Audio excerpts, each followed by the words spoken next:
नमस्कार दोस्तों, स्वागत है आपका जीरो लर्निंग में। तो दोस्तों, सबसे पहले तो मैं क्षमा चाहता हूं आप लोग से कि जो ये कंटिन्यू हम लोग प्रैक्टिस सेट करने वाले तो प्रैक्टिस सेट कंटिन्यू नहीं आया कुछ टेक्निकल इशू होने की वजह से। बट अब हमारा निरंतर ही हमारा कंटिन्यू हमारा प्रैक्टिस सेट आता रहेगा। जो 30 प्रश्नों का कब सीरीज़ है, ये हमारा 20 प्रैक्टिस सेट मतलब 600 प्रश्न हम यहाँ से प्रैक्टिस करेंगे कब अंटिल पेट के एग्ज़ाम तक। और सेकेंड जो हमारा है कि जो हम जो क्वेश्चन सॉल्व करें इससे रिलेटेड एक हमारा वीडियो जो होगा वो प्लेलिस्ट में आप आएंगे या तो डिस्क्रिप्शन में, आप वहाँ से डिस्क्रिप्शन में लिंक मिल जाएगा, आप वहाँ से उस टॉपिक पर डिस्कस कर सकते हैं। जैसे आज के वीडियो में हम लोग परसेंटेज का जो वीडियो का प्लेलिस्ट है वो डिस्क्रिप्शन में मिलेगा, और कल के क्लास में कैलेंडर का वीडियो जो है वो डिस्क्रिप्शन में आप लोग को उसका लिंक मिल जाएगा। तो टाइप वाइज आप लोग उसको भी पढ़ते चलेंगे और ज़्यादा टाइम ना बर्बाद करते हुए हम लोग प्रश्नों को शुरू करते हैं। तो देखिए, इसमें पहला क्वेश्चन जो है वो है कि 709 में वह कौन सी छोटी से छोटी संख्या जोड़ी जाए कि प्राप्त योगफल एक पूर्ण वर्ग बन जाए। तो पूर्ण वर्ग का मतलब कि जिसका एक स्क्वायर रूट हो, मतलब कि एक संपूर्ण बनता हो किसी संख्या का, वो क्या वो वर्ग हो। तो पूर्ण वर्ग बनाने के लिए 709 में कौन सी छोटी से छोटी संख्या जोड़ी जाए। मतलब हम कोई संख्या, हमको अगर मतलब ऐसे पूछा जाता कि कोई संख्या जोड़ी जाए तो हम कोई भी संख्या जोड़ते हैं अकॉर्डिंग टू ऑप्शन, लेकिन छोटी से छोटी संख्या जोड़ी जाए क्यों क्या हो जाए पूर्ण, क्या उसका जो हो वो प्राप्त योगफल क्या हो जाए एक पूर्ण वर्ग हो जाए। तो देखिए, हमको स्क्वायर याद है तो सही है। जैसे मान लीजिए हमको स्क्वायर याद है कि 25 का स्क्वायर कितना होता है, तो 25 का स्क्वायर हो गया 625 होता है। अब 625 तो इससे बहुत दूर है। चलिए हम 26 का देखते हैं। 26 का हम देखेंगे समझने के लिए कि हम किस तरीके से करते हैं। तो 26 का जब हम लोग देखेंगे तो 26 का होता है 676। ये भी इससे कुछ चलिए आगे और देख लेते हैं। और जब हम 27 की बात करेंगे तो 27 का होता है 729। अब हम कंपेयर करेंगे 709 729 के करीब है कि 776 के। तो यहाँ देखेंगे तो कितना 24 और 9 33 हो रहा है, और यहाँ देखेंगे तो 20, यानी कि सबसे छोटी संख्या क्या होगी, हम इसमें जोड़ेंगे, किसमें 27 के लिए जोड़ेंगे। तो 27 के लिए हमको कितना जोड़ना पड़ेगा, तो यहाँ से हम वही उसी चीज़ को निकाल लेंगे 709 को घटा के, यानी कि 20। यही 20 हम जोड़ेंगे तो एक पूर्ण जो प्राप्त योगफल होगा एक पूर्ण वर्ग होगा, वो पूर्ण वर्ग किसका होगा, तो 27 का होगा। तो ये इसका आंसर हो गया, आंसर थर्ड हो गया। मैं स्क्वायर रूट कैसे फाइंड किया जाता है, स्क्वायर क्यूब कैसे क्यूब रूट कैसे फाइंड किया जाता है, ये सारे प्रश्न मैं वीडियो में आप लोग को आगे वीडियो दूंगा, आप वहाँ से देख करके इन चीज़ों को समझ लीजिएगा, जिससे एग्जाम में आप लोगों का कम टाइम लगे। यहाँ पर मैं प्रश्नों को समझाने के लिए मैं बताया आपको कि 25 26 से 27, अगर आपका माइंड क्लिक करेगा तो आपको याद है 26 का 676 होता है और 27 का 729, यानी कि ये 729 के करीब है, यानी 20 जोड़ने पर क्या हो जाएगा एक पूर्ण वर्ग बन जाएगा। तो आइए अब समझ में आया होगा आप लोग को। नेक्स्ट क्वेश्चन इसमें देखिए, नेक्स्ट क्वेश्चन है प्रथम 19 प्राकृतिक संख्याओं के वर्गों का औसत क्या है। तो देखिए, प्रथम प्रकार 19 प्राकृतिक संख्याएं क्या होती हैं। प्राकृतिक संख्याएं का मतलब नेचुरल नंबर्स जो होते हैं, जिन मतलब उन नंबर जिनसे हम डेली लाइफ में अपने प्राकृतिक चीज़ों को मतलब डेली लाइफ में से हम कंसेप्ट से समझते हैं कि चीज़ों को गिनते हैं। कन्फ्यूजन नहीं होता है कि जीरो आता है कि नहीं। तो हम कभी भी कोई वस्तु गिनते हैं तो जीरो से नहीं शुरू करते हैं, शुरू हमेशा किससे करते हैं, एक से करते हैं। तो जो ये नेचुरल नंबर होते हैं मतलब यानी एक हमेशा एक से शुरू होते हैं, 1 2 3 4 5 इस तरीके से चलते रहते हैं। अब देखिए, पूछा गया 19 प्राकृतिक संख्याओं के वर्गों का औसत क्या होगा। तो प्राकृतिक संख्याओं के वर्गों का औसत जब निकालना होता है हमको, तो हमारे लिए एक छोटा सा इसका फार्मूला होता है, और फार्मूला हम यहाँ पर देख लेंगे। वो फार्मूला क्या है, n+1, और दूसरे कोष्टक में कर लेते हैं 2n+1, और इसी का बाई 6 कर देते हैं। अब देखिए, अब यहाँ पर अगर हम इसको कैलकुलेट करेंगे तो n+1, यानी कि n+1 का मतलब हो गया 19। n बराबर यहाँ पर हम रखेंगे, पुट करेंगे वैल्यू कितना 19 का, तो n+1 यानी कि 20 हो गया, और यहाँ मल्टीप्लाई होगा, सॉरी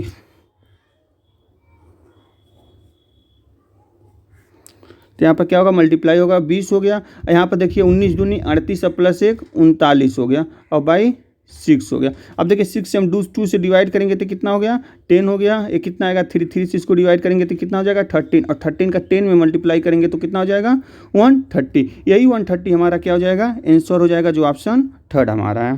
तो आप लोग को समझ में आया। फिर देखिए हम लोग नेक्स्ट क्वेश्चन देखते हैं। इसमें नेक्स्ट क्वेश्चन है, यदि एक संख्या का 40% बराबर है 290 के, यानी कि जो ये संख्या दी हुई है 290, ये कितना के बराबर है, 40% के बराबर है।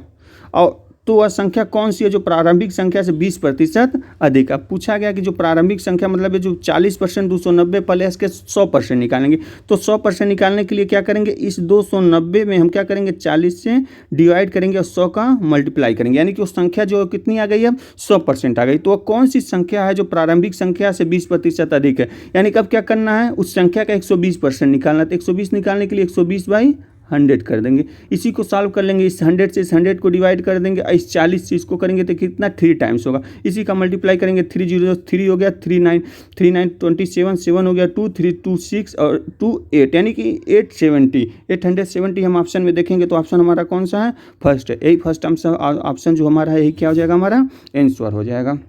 चलिए अब नेक्स्ट क्वेश्चन देखते हैं। इसमें नेक्स्ट क्वेश्चन हमारा ग्राफ से है। ग्राफ में देखिए, ग्राफ में क्या बोला गया है कि नीचे दिए गए चित्र में वर्ष 2013 से 16 तक एक शहर की कुल जनसंख्या तथा पुरुषों की कुल जनसंख्या हजार में दर्शाया गया, यानी कि जो पुरुष की जनसंख्या हो महिला की। अब देखिए यहाँ पर थोड़ा सा कन्फ्यूजन ना हो आप लोग को, थोड़ा सा ज़्यादा हो गया है, डार्क हो गया है। तो यहाँ देखिए ये जो है पुरुषों की संख्या है और ये इसमें जो ये ग्राफ में बना हुआ है ये सारे ग्राफ जो बने हुए हैं पुरुषों की संख्या के बने हुए हैं। और जो एक ग्रीन वाला बना हुआ है हम इसको ग्रीन से सिंबल दे देते हैं। एक कुल जनसंख्या मतलब ये जो है एक क्या है, कुल जनसंख्या है, इसको हम कुल जनसंख्या का सिंबल दे देते हैं। अब देखिए, अब क्वेश्चन में पूछा क्या गया है कि वर्ष 2015 में पुरुषों तथा महिलाओं की जनसंख्या का क्रमशः अनुपात क्या है। क्या पूछा गया है, जनसंख्या का अनुपात पूछा गया। तो देखिए 2015 की बात किया गया तो 2015 में पुरुष की जनसंख्या कितनी है, तो 35, यानी कि 35 का मतलब कितना हो गया कि ये 35,000 है, 35,000 है। इसी का रेशियो बना है किससे, महिलाओं की जनसंख्या का अनुपात क्या है। अब देखिए कुल जनसंख्या 60,000 है, उसमें से 35,000 किसकी जनसंख्या है, पुरुषों की जनसंख्या है। तो महिलाओं की कितनी बचेगी, तो इस 60 से 35 को हम घटा देंगे, यानी कि 60 माइनस 35 कर देंगे तो यहाँ से कितना आ गया 25, यानी कि जो 25,000 है कि किसकी संख्या है, महिलाओं की संख्या। इसी का रेशियो निकालेंगे तो इस 3 0 से 3 0 डिवाइड हो गया, एक जाएगा तो 7 टाइम्स हो गया और ये कितना हो गया 5 टाइम्स, यानी कि जो रेशियो बनेगा वो कितना बनेगा, अब 7 रेशियो 5 है, तो यानी कि इसके लिए हमारा जो राइट आंसर हो जाएगा वो थर्ड हो जाएगा, 7:5 हो जाएगा। फिर इसमें देखते हैं हम लोग नेक्स्ट क्वेश्चन। नेक्स्ट क्वेश्चन है वर्ष 2016 में पुरुषों की जनसंख्या महिलाओं की जनसंख्या से कितने प्रतिशत अधिक है, यानी 2016 में पुरुषों की जनसंख्या महिलाओं की जनसंख्या से कितनी अधिक है। तो पहले महिलाओं की जनसंख्या पुरुषों की जनसंख्या देख लेंगे। तो देखिए जो पुरुषों की जनसंख्या है 2016 में वो कितनी है, तो 40,000 है, कितनी है 40,000। और महिलाओं की जनसंख्या बोला गया है तो टोटल जनसंख्या 72,000 है, उसमें 40,000 पुरुषों की जब जनसंख्या हो गई तो यहाँ पूछा गया पुरुषों की जनसंख्या महिलाओं की जनसंख्या से कितने प्रतिशत अधिक है, यानी कि जो 40,000 पुरुषों की जनसंख्या हो गई, महिलाओं की जनसंख्या कितनी बचेगी 32,000, महिलाओं की जनसंख्या 32,000 बचेगी। पुरुषों की कितनी है 40,000, यानी कि महिलाओं की जनसंख्या से कितनी अधिक है 8,000 अधिक है, सॉरी कितनी अधिक है तो 8,000 अधिक है। अब देखिए अब यहाँ पूछा क्या गया कि कितनी अधिक है, तो अधिक निकालने के लिए इसी 8,000 का क्या कर लेंगे हम परसेंटेज निकालेंगे बाई मल्टीप्लाई 100 है, जो जोड़ इससे 2 0 इससे 1 कट गया। अब देखिए इससे अगर हम इसमें करेंगे 32 का तो 32 दूनी 64 और 16 यानी कि 25 बार में जाएगा और यही 25 क्या हो जाएगा आंसर हो जाएगा, यानी कि 2016 में पुरुषों की जनसंख्या महिलाओं की जनसंख्या से 25% अधिक है। ऑप्शन फर्स्ट हमारा क्या हो जाएगा, इसके लिए राइट आंसर हो जाएगा। उसके बाद इसमें नेक्स्ट क्वेश्चन देखते हैं।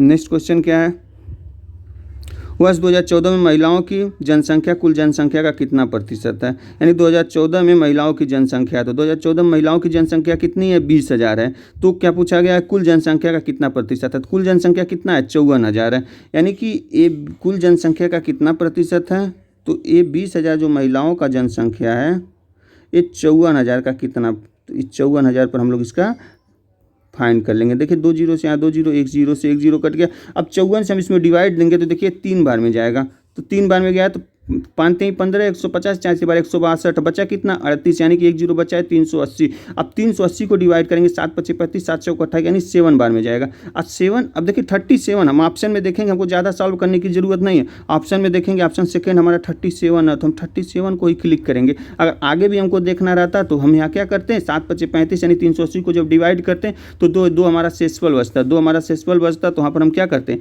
पॉइंट लगाते, 1 जीरो बढ़ाते हैं तो 20 होता, कुछ नहीं होने वाला है, तो फिर 1 जीरो लगाते हैं और 1 जीरो लगा 200, 200 को हम जब डिवाइड करते हैं तो कितनी बार में जाता, फिर 3 टाइम्स जाता, वही 3 यहाँ पर लिखा हुआ है, यानी कि 37.03% हमारा क्या हो जाता, आंसर हो जाता। समझ में आया आप लोग को। फिर देखिए इसमें नेक्स्ट क्वेश्चन क्या है। नेक्स्ट क्वेश्चन है, वर्ष 2015 में महिलाओं की जनसंख्या वर्ष 2014 में महिलाओं की जनसंख्या का कितना प्रतिशत है। तो 2015 में महिलाओं की जनसंख्या कितनी है, तो ग्राफ से हम देखेंगे 2015 में महिलाओं की जनसंख्या 25,000 है। महिलाओं की जनसंख्या 2015 में कितनी है, तो 2015 में 25,000 है। उसके बाद बोला गया है 2014 में महिलाओं की जनसंख्या, 2014 में महिलाओं की संख्या 20,000 है। 2014 में महिलाओं की संख्या 20,000 है, तो पूछा गया वर्ष 2015 में महिलाओं की जनसंख्या वर्ष 2014 में महिलाओं की जनसंख्या का कितना, यानी 2014 से कंपेयर करना है। तो 2014 में कितना भी निकला है, 20,000 निकला है। इसी 20,000 मल्टीप्लाई बाई 100 कर देंगे। अब 100 करेंगे तो यहाँ देखिए इस 2 जीरो से 3 जीरो से 3 जीरो डिवाइड हो गया, इस 1 जीरो से इसमें का 1 जीरो 250 हो गया, 250 को 2 से डिवाइड कर देंगे, यानी कि आंसर कितना आ जाएगा 125। ऑप्शन फोर्थ जो हमारा हो जाएगा 125 है, ये हमारा क्या हो जाएगा, राइट आंसर हो जाएगा। तो आई होप आपको समझ में आया होगा। फिर हम लोग नेक्स्ट देखते हैं, नेक्स्ट हमारा क्या है। अब देखिए नेक्स्ट में हम आ गए हैं। नेक्स्ट में बोला गया नीचे दिए गए वृत्त चित्र में महेश के व्यय प्रतिशत को दर्शाया गया है। महेश की मासिक आय कितनी है, 26,000 रुपये। हमको इसका 26,000 रुपये याद रखना है कि इसी पर हम टोटल क्वेश्चन को करेंगे। कितना है, 26,000 रुपये, 26,000 रुपये है। अब देखिए हम आते हैं डायरेक्ट क्वेश्चन पर। क्वेश्चन में पहला क्या पूछा गया, वह किराए पर कितने रुपए व्यय करता है। अब देखिए उसका किराया कितना है, 8%। उसका किराया कितना है, तो 8% है। इस 8% के बराबर ही वो क्या करता है, व्यय करता है किराए पर। तो 8% जब इसका हम फाइंड करेंगे, 2 जीरो हटा देंगे, यानी कि 260 मल्टीप्लाई बाई 8 कर देंगे, तो 8 सुना है 0 हो गया, 8 6 48 का 8, 4 8 दूनी 16, 4 20, यानी कि कितना हो गया 2080। 2080 हमारा कौन सा है, पहला ऑप्शन है। यही पहला ऑप्शन हमारा क्या हो जाएगा, राइट आंसर हो जाएगा। आइए फिर नेक्स्ट क्वेश्चन हम लोग देखते हैं। नेक्स्ट क्वेश्चन में क्या है, परिवहन की तुलना में वह बचत तथा ईंधन को कितना अधिक व्यय करता है। परिवहन की तुलना में वह बचत तथा ईंधन को मिलाकर कितना अधिक व्यय रुपए में करता है। तो यहाँ देखिए परिवहन की तुलना करेंगे, परिवहन 15%, यानी कि जब 15% हम निकालेंगे 26,000 का, फिर वही करेंगे हम, तो 15 सुनाए में कितना हो जाएगा, परिवहन का कितना है, परिवहन यानी P बराबर 15%। अब 15% अगर निकालेंगे हम 26,000 का, तो कितना हो जाएगा, 15 सुनाए में 0, 15 छक्का 90, 0 9, 15 दूनी 30, 9 39, यानी कि कितना व्यय करता है परिवहन पर, तो 3900 रुपये व्यय करता है। और वह बचत तथा ईंधन को मिलाकर, अब देखिए बचत और ईंधन को हम देख लेंगे कितना है। ईंधन और बचत दोनों मिलाकर 42% है। दोनों मिलाकर कितना है, 42% है। अब 42% हम निकाल लेंगे कितना हो रहा है, तो 42% बराबर, अब देखिए 42% जब निकालेंगे तो फिर वही हम करेंगे, यहाँ से क्या कर देंगे, 2 जीरो हटाएंगे, 2 जीरो हटाने के बाद हम उसका मल्टीप्लाई करेंगे। तो जब मल्टीप्लाई करेंगे तो यहाँ कितना हो जाएगा, 42 में 0 हो जाएगा। और 42 छक्का 6 चौक 24, 6 दूनी 12, यानी कि 252। 252 का 2 हो गया, बचेगा कितना 25। और यहाँ पर फिर हम करेंगे 42 दूनी 84 और 25, यानी कि 89 और 99, 119।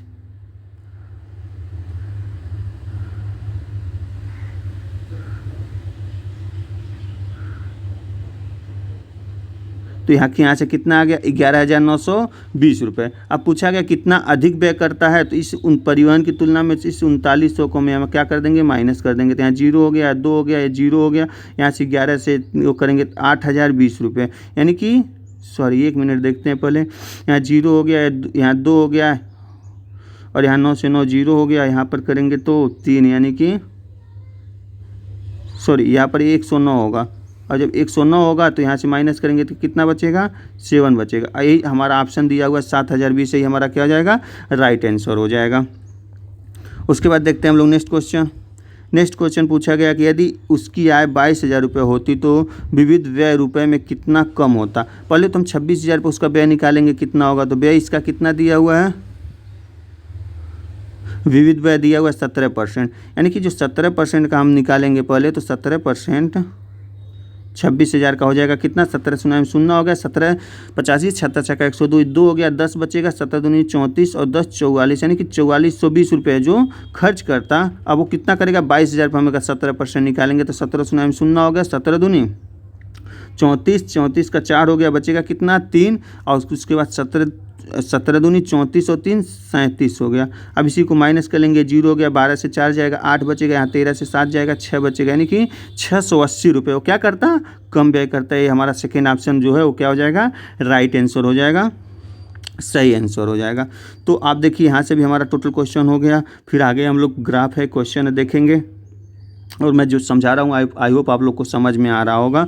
हम इसमें टाइम टेकन लग रहा है, हमारा टाइम लग रहा है, क्यों लग रहा है, क्योंकि मैं क्वेश्चन को आप लोगों को समझा रहा हूँ। अब जब ये क्वेश्चन आप लोग को समझ में आ जाएंगे तो आपको एग्जाम में इतने टाइम नहीं लगने वाले हैं, आप जल्दी से जल्दी करेंगे। क्योंकि मैं परसेंटेज का जो क्वेश्चन, देखिए मैं परसेंटेज पढ़ा चुका था और पेट के रिगार्डिंग पढ़ाया था। क्यों, क्योंकि परसेंटेज से हमारे जो चार्ट और ग्राफ दिए हुए हैं मैक्सिमम हमारे जो कवर होते हैं परसेंटेज से ही कवर होते हैं, जो क्वेश्चन रिलेटेड होते हैं वो परसेंटेज से ही रिलेटेड होते हैं। अगर आपको परसेंटेज में अभी भी कोई प्रॉब्लम हो तो आप डिस्क्रिप्शन में प्लेलिस्ट है परसेंटेज का, आप वहाँ से पूरा 8 वीडियो है, आप उस क्लास को पूरा देख लीजिए, आपको परसेंटेज में कहीं प्रॉब्लम नहीं होगा, आप टोटल क्वेश्चन बहुत आसानी से सॉल्व कर लेंगे।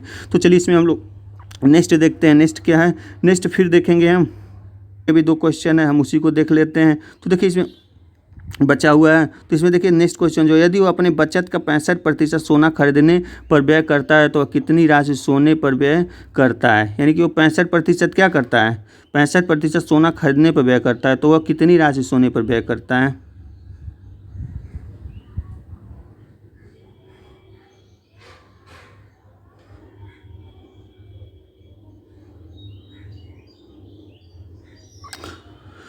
तो देखिए पहले हम बचत का निकालेंगे, बचत कितना दिया हुआ है, तो बचत 22% दिया हुआ है, तो यानी कि इस 22% का हम पहले परसेंटेज वैल्यू निकालेंगे। तो 22 का जब निकालेंगे 22 शून्य शून्य हो गया, उसके बाद बचेगा कितना 6, 22 छक्का 132, 22 छक्का 132, 132 के यहाँ 2 हो गया, बचेगा 13, अब 22 दूनी 44 और 13 47, यानी कि 5720 रुपये। और वो क्या करता है, अपनी बचत का 65% सोना खरीदने पर व्यय करता है। अब इस 5720 का हमको कितना निकालना है, 65%, या क्या करेंगे इसका 100 और मल्टीप्लाई बाई कितना कर देंगे 65 कर देंगे। यहाँ से देखिए 1 0 से 1 0 डिवाइड हो जाएगा, और यहाँ से इसको डिवाइड करेंगे अगर तो डिवाइड होगा, हाँ डिवाइड हो जाएगा।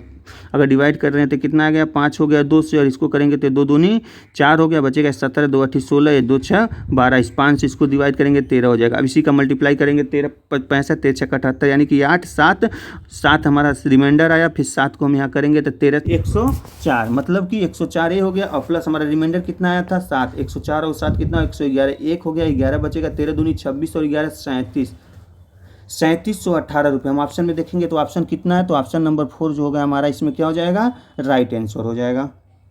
फिर हम लोग नेक्स्ट देखते हैं। नेक्स्ट बोला गया बचत किराए तथा ईंधन पर किए गए व्यय के औसत तथा भोजन परिवहन तथा बचत पर किए गए व्यय के औसत के बीच रुपए में लगभग कितना अंतर है। तो देखिए पहले बचत किराया और ईंधन, पहले हम 3 निकाल लेते हैं। कौन कौन, बचत किराया और ईंधन, बचत 22 और 8 यानी कि 30 और ईंधन 20 यानी 50%। अब देखिए 26,000 का 50% औसत पूछा गया है, तो 26,000 का 50% हमको साधारण पता है कितना हो जाएगा, ये 50% हो जाएगा, और 50% जो भी आएगा उसका औसत निकालने के लिए 3 से डिवाइड कर देंगे। और क्या बोला गया है, इसका डिफरेंस निकालना है, सॉरी डिफरेंस है। अब डिफरेंस में पूछा गया किसका किसका, भोजन परिवहन तथा बचत, भोजन परिवहन तथा बचत का औसत निकालना है। तो भोजन कितना है 18, परिवहन कितना है 15, बचत कितना है, भोजन परिवहन और बचत आपका है 22, यानी कि 22 और 18 40 50 और 55 हो गया, यानी कि 55% जो होगा उसका हमका एवरेज निकालना है, यानी कि इस 55% बटा 3 कर देंगे। अब देखिए यहाँ पर 50% यानी कि 26,000 का 50% हमारा हो जाएगा 13,000, 26 का कितना नहीं हो जाएगा 13,000 रुपये हो जाएगा, 13,000 बटा 3 हो गया। अंतर निकालना है। यहाँ 55% है, देखिए 50% तो 13 हो गया। अब बाकी जो बचा 5%, 5% का मतलब हो गया 1300। क्यों? क्योंकि 10% बराबर 2600 होता, तो इस वजह से 5% बराबर 1300, यानी कि 1300 और 13,000 दोनों जोड़ेंगे तो कितना हो जाएगा? तो 14,300। तो इस 14,300 का बटा 3 हो गया। अब देखिए क्या दोनों डिविजिबल हैं, तो हम देखेंगे यहाँ पर क्या 4 4 3 7 1 8 हो, ये यानी कि दोनों डिविजिबल नहीं है, तो हम यहाँ से सीधा अंतर निकाल लेंगे। इनके अंतर की बात की गई है, अंतर की बात की गई है, तो दोनों का जब अंतर निकालेंगे तो अंतर कितना आ गया? 1,300 रुपये का। और 1,300 का क्या है? ये 3 पर है ना, तो इसको डिवाइड कर लेंगे। जब 3 पर हम डिवाइड करेंगे तो 3 पर डिवाइड करेंगे तो आएगा कितना? तो यानी कि यहाँ 3 चौ 12 और बचेगा कितना? 1 10, यानी 3 त्रिका 9, फिर कितना बचेगा? 1, यानी 3 त्रिका 9, यानी कि जो हमारा नियर अबाउट ऑप्शन है वो कितना है? 433। ही हमारा क्या हो जाएगा? राइट आंसर हो जाएगा, सही उत्तर हो जाएगा। तो आई होप आप लोग को इतना जितना मैं समझाया इतना आप लोग को समझ में आया होगा। इतना जितना मैं समझाया आप लोग को समझ में आया होगा। आप इसका नोट कर लीजिएगा और उसके बाद हम लोग नेक्स्ट क्वेश्चन देखते हैं।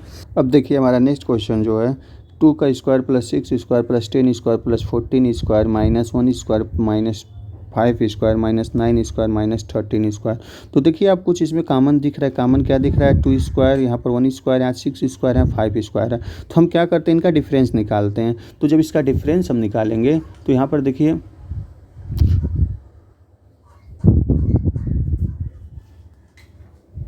तो डायरेक्ट हम ज़्यादा वो नहीं करते हुए डायरेक्ट हम कॉमन लगाते हैं। तो देखिए 2 का स्क्वायर माइनस 1 का स्क्वायर, 2 का स्क्वायर करेंगे 4 होगा, 1 का स्क्वायर करेंगे 1 घटा देंगे, यानी कितना बचेगा? तो यहाँ से हमारा बचेगा 3 प्लस इस तरीके 6 का स्क्वायर 36, 5 का स्क्वायर 25, यहाँ से यानी कि बचेगा कितना?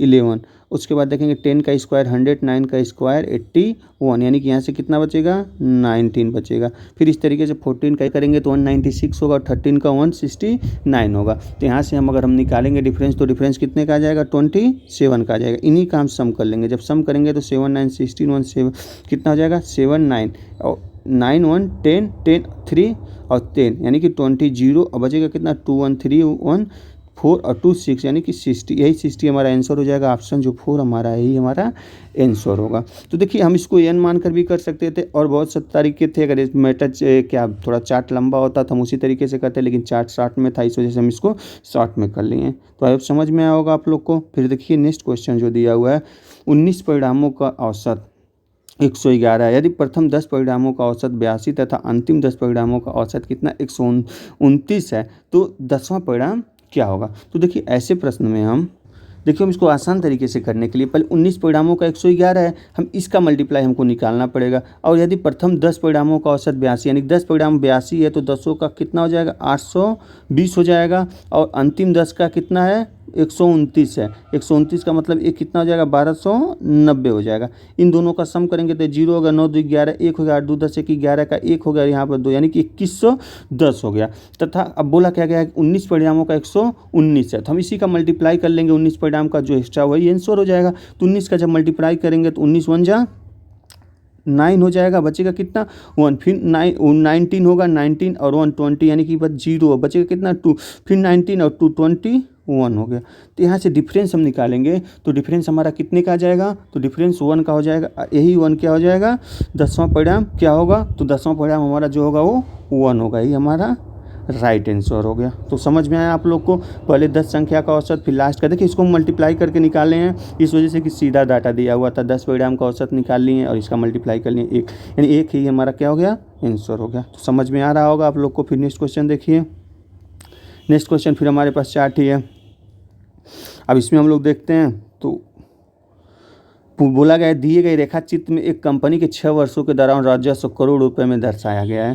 ये जो राजस्व है किस में दर्शाया गया है? करोड़ रुपए में दर्शाया गया है। तो अब आप इस पर प्रश्न हम लोग देखते हैं। पहला प्रश्न हमारा जो दिया हुआ है, दिया गया है कि दिए गए 6 वर्षों के लिए औसत राजस्व करोड़ रुपए में क्या है? 6 वर्षों के लिए, यानी कि 3 6 वर्ष का औसत निकालना है। तो औसत के लिए क्या करते हैं? सभी को ऐड कर लेते हैं। देखिए ऐड करने के लिए हम इसको लिखेंगे नहीं, हम यहीं पर ऐड करेंगे 0 0 0 0 0, यानी कि सभी का सम क्या हो गया? 0। फिर नेक्स्ट देखेंगे 1 5 6 6 और 7 13 13 और 8 21 और 0, यानी कि 21 ही आते हैं। यहाँ 1 हो गया, बचेगा कितना? 2। अब देखिए 5 2 7 7 2 9 9 4 13 13 6 19 19 4 23 और 23 5 28, ये कितने का 6 का हमको निकालना है, तो हम 6 से क्या कर देंगे डिवाइड कर देंगे। टोटल 6 है, तो देखिए 6 का निकालेंगे जब तक कितना हो जाएगा, तो 6 4 जा हो गया, बचेगा कितना 4, यहाँ 41 हो गया, तो कितनी बार 6 6 जा कर दिए 46 हो गया, बचेगा कितना 5। अब 5 से करेंगे 50 यानी 6 8 जा यानी कि 468। अब देखेंगे 468 ऑप्शन में कितना है, तो ऑप्शन में एक ही है, थर्ड ऑप्शन। बाकी हमको आगे सॉल्व करने की जरूरत नहीं, यही आंसर हो गया। अगर आगे सॉल्व भी करना है आपको तो 48 हो गया, बचेगा 2, और 2 फिर हम 0 ऐड करेंगे 20 हो गया, यहाँ डेसिमल लगाकर तो 3 टाइम्स हो गया, फिर 2 बचेगा 3 टाइम्स। ये मतलब नॉन टर्मिनेट नंबर हो जाएगा, 3 3 चलता जाएगा। लेकिन हमारा जब आंसर मिल गया 468, तो 468 हम टिक करके हम आगे निकल लिए।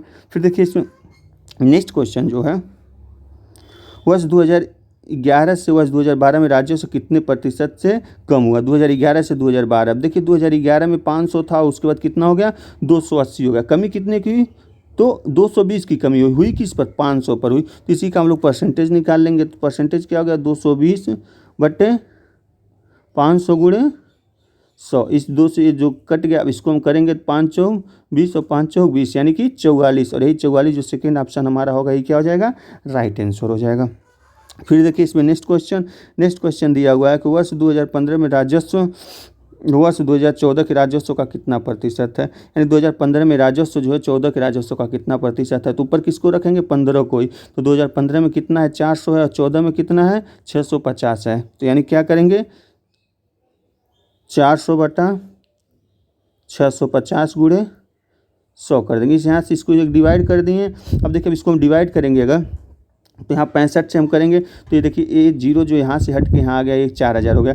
65 से डिवाइड करेंगे, 3 अंक को डिवाइड कर रहे हैं, तो जब 3 अंक को डिवाइड करेंगे 65 से, देखिए 6 टाइम्स हो जाएगा कि 5 टाइम, तो 6 5 36 390, 6 5 30 यानी कि 360 और प्लस 30 यानी 390, कितने टाइम्स में 3 टाइम्स में 6 टाइम्स में कितना हो गया 390, बचेगा कितना 10, और 10 मिला के यहाँ कितना हो गया 100, तो कितनी बार में होगा 1 टाइम होगा, यानी कि 61 तो आना ही है। तो 61 हमारा ऑप्शन में दिया हुआ है पहला ऑप्शन, तो हम 61 पहला ऑप्शन हम क्या कर देंगे सही टिक कर देंगे। और टिक करके ही इस वजह से हम बता रहे हैं आपको कि हमको ऑप्शन मैच करना है, हमारा कॉन्फिडेंस होना चाहिए क्वेश्चन को सॉल्व करने का। जैसे ही हमको आधा आंसर मिल रहा है, अगर उस ऑप्शन में वो एक ही से मैच कर रहा तो हम निकाल टिक करके आगे निकल लेंगे। इस वजह से फिर हम डेसिमल के बाद वैल्यू निकालेंगे तो हमारा टाइम लग जाएगा उसमें।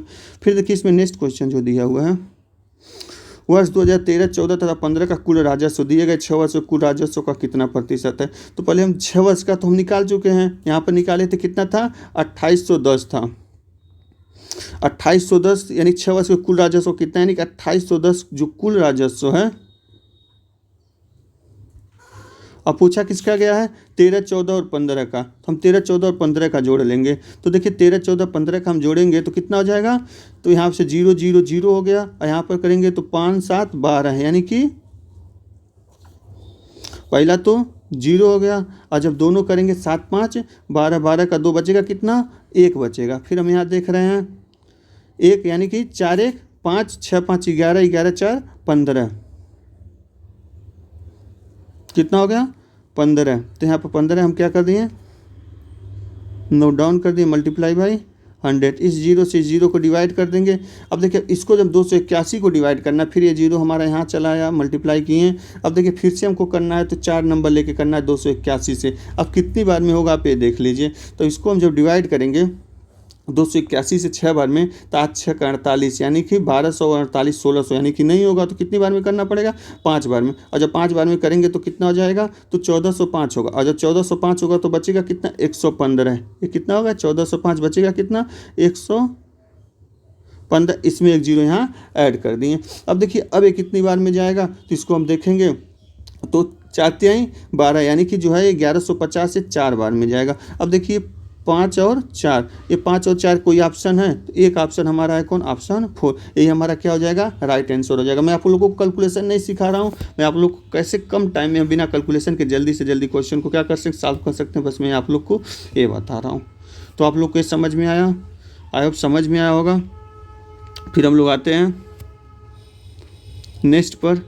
नेक्स्ट हमारा क्या है, ये चार्ट ही है, चार्ट से ही क्वेश्चन है। तो देखिए इसमें बोला क्या गया है, दिए गए वृत्त चित्र में एक मोटरसाइकिल को बनाने में लगने वाले व्यय डिग्री में को दर्शाया गया है। अब देखिए, अब इससे हम क्वेश्चन को हम पढ़ते हैं। पहला क्वेश्चन क्या दिया गया है, यदि कुल व्यय 6,000 रुपये है तो गद्दी पर किया गया व्यय रुपये में क्या होगा। अब से प्रश्नों को करने के लिए जो 60,000 रुपये दिया हुआ है, सॉरी, इस 60,000 रुपये जो दिया हुआ है, इस 60,000 जो है हमारा जो एक पूरा एंगल होता है, मैं इससे पहले भी बता चुका हूँ ग्राफ में भी कि ये 360 डिग्री टोटल होता है। तो हम इस 360 से डिवाइड करके और 12% पूछा गया, 12 का मल्टीप्लाई कर देंगे, यानी कि इससे इसको डिवाइड किए और ये देखिए 6 टाइम ये हो गया, ये 6 डिवाइड हो गया यहाँ से, और 6 से इसको डिवाइड कर देंगे, कितना हो जाएगा 2 हो जाएगा, यानी कि यहाँ 1 हो गया, 1 इंटू मल्टीप्लाई करेंगे तो कितना हो गया 2 हो गया, 3 0 तो 1 2 3, यानी कितना हो गया 2,000। यानी कि पूछा गया यदि कुल व्यय 60,000 रुपये है तो गद्दी पर व्यय कितना होगा, तो गद्दी पर 2,000 रुपये होगा। फोर्थ ऑप्शन हमारा क्या हो जाएगा, राइट आंसर हो जाएगा। फिर देखिए इसमें नेक्स्ट क्वेश्चन जो है, अब देखिए हम क्वेश्चन नंबर जो कर रहे हैं, अन्न पर किया गया व्यय रंग पर किए गए व्यय का कितना प्रतिशत है। तो देखिए अन्न पर किया गया व्यय कितना परसेंट था, तो 60 था, कितना है 60% है। तो ये 60% और माइनस हो जाएगा हमारा कितना से कितना प्रतिशत कम है, तो ये 36 माइनस हो जाएगा, टोटल कितना कम है 36 पर ही है, और मल्टीप्लाई बाई 100 कर देंगे। तो देखिए अब जब इसको हम सॉल्व करेंगे कितना आ जाएगा 24/36 और मल्टीप्लाई बाई 100 आ गया। इसको जब हम सॉल्व करेंगे तो 12 दूनी 24 और 12 तिहाई 36 हो गया, यानी कि 200/3 हो गया। इसको जब हम सॉल्व करेंगे आएगा कितना 66.66, यानी कि ऑप्शन जो हमारा है वो कौन, थर्ड ऑप्शन हमारा क्या हो जाएगा, सही हो जाएगा। अब देखिए नेक्स्ट क्वेश्चन जो दिया हुआ है,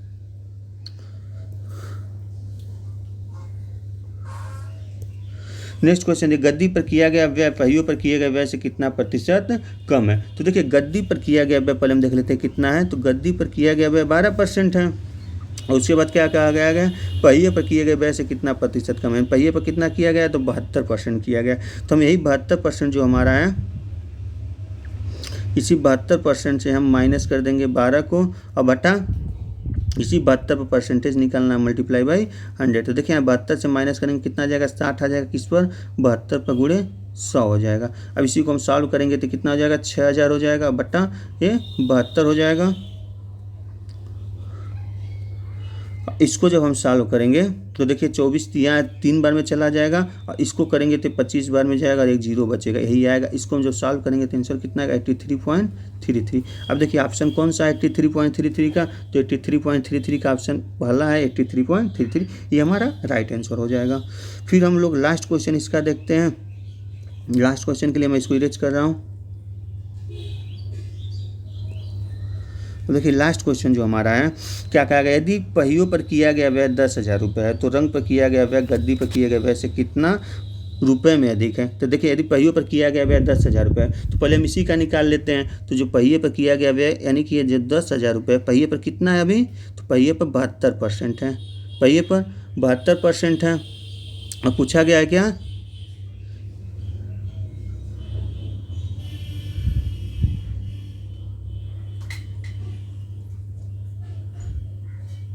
पूछा गया आपसे तो रंग पर किया गया व्यय गद्दी पर किए गए व्यय से कितना है। तो देखिए हम क्या करेंगे, इस 36 किस पर किया गया है, तो 36% रंग पर किया गया और गद्दी पर 12% किया गया, इसी का परसेंटेज डिफरेंस पूछा है। क्या पूछा है, तो रंग पर किया गया व्यय गद्दी पर किए गए व्यय से कितना अधिक है। तो ये 24 का डिफरेंस आ रहा है, हम इसी 24 का परसेंटेज निकाल लेंगे। तो जब इस 24 का हम परसेंटेज निकालेंगे तो यहाँ से कितना आ जाएगा, तो देखिए आप यहाँ सॉल्व करेंगे इसको 24 तिहाई 72, यानी कि जो आने वाला है वो कितना आने वाला है 10,000/3। जब इसको आप सॉल्व करेंगे तो 3,333.33 ऑप्शन सेकंड जो हमारा हो जाएगा वो क्या हो जाएगा, राइट आंसर हो जाएगा, यही आंसर है इसका। फिर देखिए हम लोग नेक्स्ट क्वेश्चन देख रहे हैं। नेक्स्ट क्वेश्चन में बोला गया है, 1 मिनट रुक जाइएगा। देखिए जो हमारा अगला क्वेश्चन है, एक कक्षा में सफल हुए लड़कों की सूची में राजन का 11वां स्थान है। कि कौन सा स्थान है, 11वां स्थान है। तो 11 और प्लस नीचे की ओर से 31वां स्थान है। नीचे से भी मतलब कि एक रैंक बनी हुई है, लिस्ट बनी हुई है जिसमें 11वें स्थान पर है। और अगर पीछे से बात किया जा रहा है तो पीछे से वो कितना है 31वें स्थान पर। 3 लड़कों ने परीक्षा नहीं दी और एक फेल हो गया। यानी कि अगर हम पूछें कि पास होने वाले लड़कों की संख्या कितनी है तो इन दोनों को जोड़कर हम एक घटा देंगे, क्योंकि ये जो राजन है, इसको 2 बार ऐड किया गया है, तो 2 बार ऐड करने की वजह से इसको जब हम घटाएंगे तो कितना आ जाएगा, 41 हो जाएगा। उसके बाद पूछा क्या गया, कक्षा में कुल कितने छात्र हैं, तो 41 तो पास हुए हैं और 3 लड़कों ने परीक्षा नहीं दी, यानी कि इस 3 को भी इसमें जोड़ लेंगे और प्लस एक लड़का फेल हो गया, यानी कि 41 3 44 1 45, टोटल कितने लड़के हैं, तो टोटल 45 लड़के हैं। यही 45 हमारा क्या हो जाएगा, आंसर हो जाएगा। ये 45 हमारा क्या हो जाएगा, आंसर हो जाएगा। समझ में आया होगा आप लोग को। फिर नेक्स्ट क्वेश्चन देखिए, वर्ष दो, अब देखिए बोला गया है कि वो गणतंत्र दिवस कितना 1996 में गणतंत्र दिवस शुक्रवार को मनाया गया, तो 2000 में गणतंत्र दिवस किस दिन मनाया, स्वतंत्रता दिवस किस दिन मनाया जाएगा, स्वतंत्रता दिवस किस दिन मनाया जाएगा। तो देखिए यहाँ पर सबसे पहले तो हमें देखेंगे साल साल पर हमारा एक दिन ऐड होता है, लेकिन जब लीप ईयर ना हो, लेकिन यहाँ पर देखिए 96 भी लीप ईयर होगा, क्योंकि गणतंत्र दिवस की बात किया जा रहा है, तो गणतंत्र दिवस को दिन कौन सा, 26 जनवरी की बात किया जा रहा है। और 26 जनवरी और ये स्वतंत्रता अगस्त 2000 में है, यानी कि इसमें भी क्या 15 अगस्त की बात किया जा रहा है। अब देखिए इसमें 2 लीप ईयर आने वाले हैं, तो 96 से 2000 आने में कितना, 4 साल और 2, यानी कि 6 दिन ये हमारा हो गया। और प्लस देखिए अब उसके बाद हम देखते चलेंगे गणतंत्र दिवस, यानी कि जनवरी में कितना बचेगा, 5 दिन बचता है, 31 का महीना है तो 5 दिन बचता है। फरवरी में कितना होगा, तो फरवरी देखिए हम एक यहाँ ऐड कर चुके हैं, तो यहाँ 28 ही रखने देंगे, 28 हो गया। अब देखिए हम फरवरी में 28 हो गया, मार्च में हमारा 31, मार्च अप्रैल में फिर हम इस तरीके से दिनों को जोड़ के करेंगे, या तो हम मेथड लगाएंगे, जब हम आपको मेथड बता देंगे तो यहाँ पर आपको समझ में नहीं आएगा, जब हम कोड पुट करेंगे तो इस वजह से आप इस तरीके से करिए। देखिए हम नंबर्स को जोड़ते नहीं चलते हैं, 31 हो गया, उसका फरवरी है, मार्च अप्रैल हो गया, फिर मई हो गया, उसके बाद जून हो गया, जून के बाद जुलाई हो गया, जुलाई, उसके बाद अगस्त में कितने, 15 अगस्त की बात किया जा रहा है। तो अब देखिए यहाँ से हम देखेंगे 6 5 11 बचेगा कितना, 4, 7 से डिवाइड करेंगे तो 7 से डिवाइड हो गया, बचेगा 11 में 4 यानी 32। अब इसको करेंगे 7 चौक 28, बचेगा कितना, 4, यहाँ से करेंगे तो ये 28 3 4 3 7, यानी टोटल खत्म हो गया, बचेगा कितना यहाँ से 2, और यहाँ जब करेंगे 3, यानी 3 2 5 और 2 यहाँ से करेंगे 7 7, टोटल खत्म हो गया। अब यहाँ देखेंगे यहाँ बचेगा कितना, 3 और 1 यहाँ बचेगा 4, यानी कि जो गणतंत्र दिवस शुक्रवार को मनाया गया था इसमें 4 दिन जोड़ देंगे, तो जब 4 दिन जोड़ेंगे तो कौन सा होगा, शनिवार रविवार सोमवार और मंगलवार, यानी कि जो इसका राइट आंसर होगा वो कौन सा दिन हो जाएगा, मंगलवार हो जाएगा। ये हमारा क्या हो जाएगा, राइट आंसर हो जाएगा। तो अब देखिए हम दिनों को जोड़ कर किए हैं, जब हम कोड से करते हैं तो हम कोड पर सिर्फ चेक करते हैं कि 1996 में क्या 26 जनवरी को शुक्रवार था, अगर था तो हम 15 अगस्त 2000 का सीधा हम कोड से दिन निकाल लेते हैं। तो जब मैं आप लोग को ये समझाऊंगा आप वहाँ से जब समझ लेंगे तो इसे आसानी से कर लेंगे। अब देखिए हम लोग नेक्स्ट क्वेश्चन इसमें देख रहे हैं।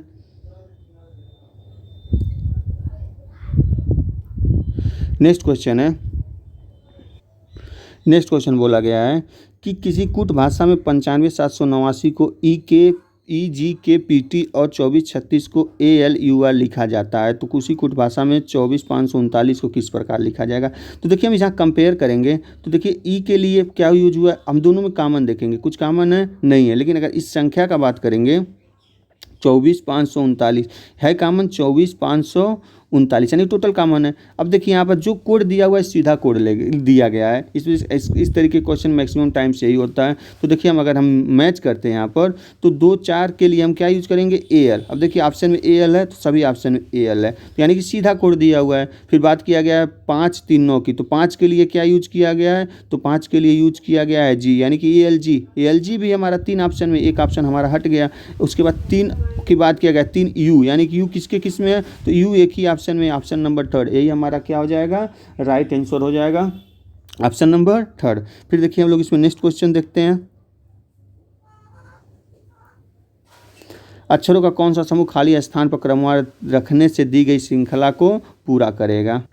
ऐसे प्रश्नों को जब हम करते हैं तो इसको एक पार्ट में डिवाइड कर लेते हैं। पार्ट का डिवाइड का मतलब कैसे हम डिवाइड करते हैं, तो इसका एक खंड बना लेते हैं कि किस खंड में कितना बनने वाला है। तो हम इसका एक खंड बनाएंगे, खंड हम इसका 3 का बनाएंगे। तो हम जो खंड इसका 3 का बनाएंगे तो यहाँ पर एक बन गया, एक यहाँ पर बन गया, एक यहाँ पर बन गया, एक यहाँ पर बन गया और एक यहाँ पर बन गया, यानी कि टोटल इक्वल में बन गया। अब देखिए अभी तो हम यहाँ पर पुट क्या कर रहे हैं, तो देखिए AN यानी कि 2 बार A आया है, 1 बार N आया। इसमें हम देखेंगे 2 बार N आया तो 1 बार A कर दे रहे हैं, फिर इसमें 2 बार A आया, बीच में N आया, यानी कि यहाँ पर फिर क्या हो जाएगा, N हो जाएगा, और फिर यहाँ क्या हो जाएगा, A हो जाएगा, और फिर यहाँ N है तो N के बाद क्या आने वाला है, एक और N आने वाला है, यानी कि हमारा AAN यानी कि AAN, यानी कि ऑप्शन नंबर जो हमारा इसका हो जाएगा सेकेंड नंबर ऑप्शन ही हमारा क्या हो जाएगा, राइट आंसर हो जाएगा। जब मैं आप लोग को श्रृंखला पढ़ाऊंगा तो इसमें बताऊंगा कि इसको कैसे सॉल्व किया जाता है। अभी आप इसे यहाँ से समझ लीजिए। आई होप आप लोग को समझ में आया होगा। अगर आप लोग को समझ में आया है तो आप इस वीडियो को दूसरों तक शेयर कीजिए जिनका एग्जाम है। अगर आपको कोई सजेशन देना हो, अगर आपको क्वेश्चन सॉल्व करने में कोई प्रॉब्लम हो रही हो तो आप हमारे अबाउट चैनल अबाउट में जा करके वहाँ से कांटेक्ट ईमेल या व्हाट्सअप कांटेक्ट कर सकते हैं। आप कमेंट बॉक्स में आके जो सजेशन है आप दे सकते हैं। आई होप आपको वीडियो पसंद आया होगा। आप लोग को धन्यवाद।